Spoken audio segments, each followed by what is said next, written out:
Welcome to Carrie's Kitchen. First of all, I'd like to wish everybody a very happy and prosperous 2021.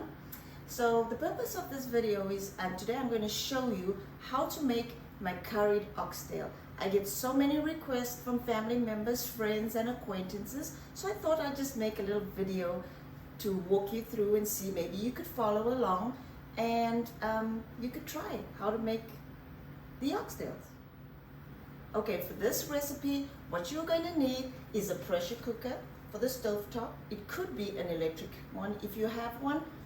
Obviously, you need some oxtails and some sharp knives. These Kamikoto knives work really well for me.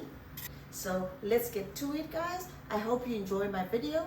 Thank you for watching, and please don't forget to subscribe and like, comment if you like, and then don't forget to press the little bell so you can get notified every time I add a new video with a new recipe and just have some fun with it. Okay, let's get to it.